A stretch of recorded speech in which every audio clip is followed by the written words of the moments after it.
আসসালামু আলাইকুম বন্ধু বান্ধবীগণ, সবাই কেমন আছেন? আশা করি আপনারা সবাই অনেক অনেক বেশি ভালো আছেন।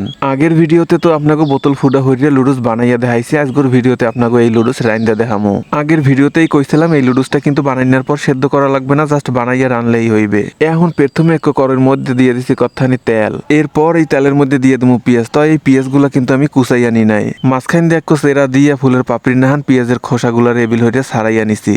অল্প একটু সময় বাজার পর এর মধ্যে দিয়ে দিছি নুন ছিটাইয়া, কারণ নুন ছিটাইয়া দিলে এই পেঁয়াজগুলো খুব বেশি নরম হইয়া যাইবে। আর হ্যাঁ ছাড়াও কিন্তু বেমালা তেল ছেড়তে আসলে নুন ছিটাইয়া দেওয়ার কারণে কিন্তু তেল ছেড়াও বন্ধ হইয়া যাইবে। পেঁয়াজ হানিরে কতক্ষণ ভাজার পর এখন এর মধ্যে দিয়ে দেবো ফালি হইয়া কাটা কতটি কাঁচামরিচ।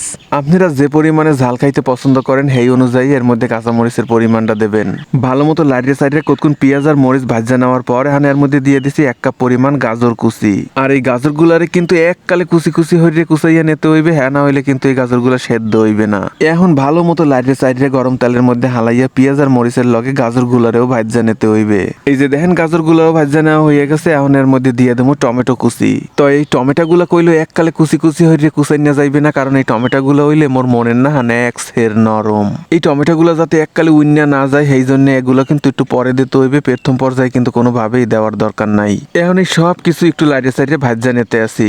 আপনারা যদি এর মধ্যে ক্যাপসিকাম দিতে চান হেলে এই পর্যায়ে এর মধ্যে ক্যাপসিকাম দিয়ে দেবেন। পেঁয়াজ আর মরিচের লগে গাজর আর টমেটো মিশাই নেওয়ার পর এই যে দেখেন এগুলো দেখতে কত সুন্দর কালারফুল লাগতে আছে। এখন খুন্তির আগার দিয়ে ঠেলা মারিয়ে মাঝখান দিয়ে একটু জায়গা বাইর হইয়া এর মধ্যে ভাঙ্গিয়া দিয়ে দেবো দুগ্গার ডিম। এখন খুন্তির দিয়ে ঘুর দিয়ে ডিম দুগ্গার এককালে ঝুরঝুরিয়ে বানাইয়া হালাইতে হইবে। হেই এরপর ভালো মতো খুন্তি দিয়ে লাইরে সাইডে সব কিছু এককালে সুন্দর মতো মাহাইয়া হালামু। ডিমগুলা যতক্ষণ না পর্যন্ত ভাজা ভাজা হয় ততক্ষণ পর্যন্ত কিন্তু খুন্তি দিয়ে ভালো মতো লাড়াচাড়া হতেই হইবে। এখন এর মধ্যে দিয়ে দেবো লবণ। এহিনে লবণটা কিন্তু একটু বুঝে হইনা ব্যবহার করতে হইবে, কারণ লুডুসটা যখন আমি বানাইছিলাম তখন কিন্তু ওর মধ্যে আমি সামান্য লবণ ব্যবহার করছি। হ্যাঁ ছাড়াও পেঁয়াজ ভাজার সময় কিন্তু আমি এর মধ্যে সামান্য লবণ ছিটাইয়া দিয়েছিলাম। এরপর কিন্তু আমি সয়া সস আর নুডলসের মশলা ব্যবহার করবো। হ্যাঁ মধ্যেও কিন্তু লবণ আছে, তাই লবণটারে আমি ব্যালেন্স করার জন্য একটু কমই ব্যবহার করতে আছি। পরবর্তীতে লবণ যদি দেওয়ার প্রয়োজন মনে হয় হেলে দিমু, আর যদি লবণ বেশি হয়ে যায় হেলে কিন্তু ঝামেলা হয়ে যাইবে। এই জন্য লবণটা প্রথমে খুব কম করেই দিতে হইবে। এইদিকে মোর মায় কিন্তু মগো হাতে বানাই না নুডলস এর মধ্যে ঢালিয়া দিয়েছে। আর মাশাআল্লাহ যে দেখেন নুডলস গুলো দেখতে কিন্তু এককালে সত্যি নুডলসের মতোই মনে হইতে আছে।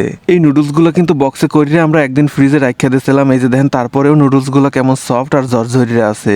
এখন ভালো মতো লাইটে সাইডে নুডলস গুলোর সমস্ত সবজির লগে মিশাই নেওয়ার পর এর মধ্যে দিয়ে দেবো 1 চা চামচের মতো সয়া সস। এই সয়া সস কিন্তু বেশি পরিমাণে দেওয়া যাইবে না, কারণ এর মধ্যে কিন্তু প্রচুর পরিমাণে লবণ দেওয়া থাকে। সয়া সস দেওয়ার পর এখন আমরা এর মধ্যে টমেটো সস ব্যবহার করবো। এখানে আমরা 2 টেবিল চামচের মতো টমেটো সস দিয়ে দিছি। এখন ভালো মতো লাইটে সাইডে এই সস হানিরে সমস্ত লুডুসের লগে কায়দা মতো মাহাইয়া হালাইতে হইবে। এই বিল হইয়া 2-3 মিনিট ধরে লুডুস গুলোরে কায়দা মতো লাইটে সাইডে মাহাই নেওয়ার পর এখন এর মধ্যে দিয়ে দেবো 1 প্যাকেট নুডলসের মশলা। এটা যে কোনো মুদি দোকানে কিনতে পাইবেন। এই মশলাটা কিন্তু দেওয়ার চেষ্টা করবেন, কারণ এই মশলাটা দিলে কিন্তু অরিজিনাল নুডলসের একটা ফ্লেভার পাইবেন। আর এই মশলাটার কারণে নুডলসের টেস্টও কিন্তু বহুগুণে বাইরে যাইবে। এখন এই মশলাটারেও ভালো মতো লাইটে সাইডে সমস্ত লুডুসের লগে মাহাইয়া দিতে আসি। এই বিল হইয়া কতক্ষণ লাড়াচাড়া হারতে হারতে মগর নুডলস রান্না কিন্তু পারফেক্ট ভাবে রেডি হয়ে গেছে। এই যে দেখেন নুডলস গুলার একটা প্লেটে ঢাইলা নিছে। আর এই নুডলস গুলো দেখতে কতটা আকর্ষণীয় লাগতে আছে। খালি দেখকে না, এই নুডলস কেউ খাইয়াও বুঝতে পারবে না যে এই নুডলস বাড়িতে বানান না। এককালে সহজে আর অল্প কিছু উপকরণে খুবই সহজে ঘরে বইয়েই যদি এই বিল স্বাস্থ্যকর নুডলস বানান না যায়, হেলে হুদাহুদি টাকা খরচ করিয়া বাজারের অস্বাস্থ্যকর নুডলস কিনা শরীর খারাপ করিয়া কোনো লাভ নাই। এইটা বানান কিন্তু এক্সের সহজ, একবার হইলেও বাড়িতে একটু ট্রাই করিয়া দেখেন। আর আপনারা যদি চান এই নুডলসের মধ্যে কিন্তু চিকেনও অ্যাড করতে পারেন, এটা সম্পূর্ণ আপনাকে ব্যাপার। যাই হোক ভিডিওটা শেষ পর্যন্ত দেখার জন্য সবাই ধন্যবাদ। সবাই ভালো থাকেন, আল্লাহ হাফেজ।